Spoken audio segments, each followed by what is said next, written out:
গর্ভাবস্থায় কি করলা খাওয়া যাবে? গর্ভাবস্থায় করলা খাওয়া নিয়ে মিশ্র মতামত রয়েছে।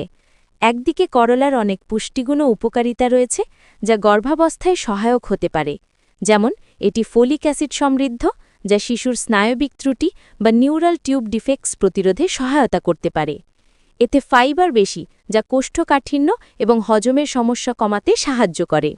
এটি রক্তে শর্করার মাত্রা নিয়ন্ত্রণে সহায়ক, যা গর্ভকালীন ডায়াবেটিসে আক্রান্তদের জন্য ভালো হতে পারে। এটি ভিটামিন সি এবং অ্যান্টিঅক্সিডেন্টে ভরপুর, যা রোগ প্রতিরোধ ক্ষমতা বাড়ায়। তবে কিছু উদ্বেগ ও ঝুঁকিও রয়েছে, যার কারণে কিছু বিশেষজ্ঞ গর্ভাবস্থায় করলা এড়িয়ে চলতে বলেন। কিছু গবেষণা অনুযায়ী করলার কিছু উপাদান গর্ভপাত বা প্রসবের ঝুঁকি বাড়াতে পারে, বিশেষত পশুদের ওপর চালানো কিছু গবেষণায় এমনটা দেখা গেছে।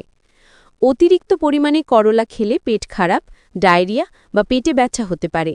যাদের G6PD বা গ্লুকোজ 6 ফসফেট ডিহাইড্রোজেনেজ ঘাটতি রয়েছে, তাদের ক্ষেত্রে করলার বীজ রক্তাল্পতা ঘটাতে পারে। পরামর্শ: সবচেয়ে ভালো এবং নিরাপদ উপায় হল আপনার ডাক্তারের সাথে কথা বলুন।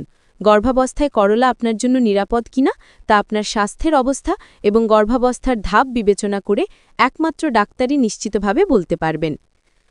যদি আপনি করলা খান, তবে তা পরিমিত মাত্রায় এবং খুব ভালো করে রান্না করে খাওয়া উচিত। করলার বীজ এবং বাইরের লাল অংশ এড়িয়ে চলুন।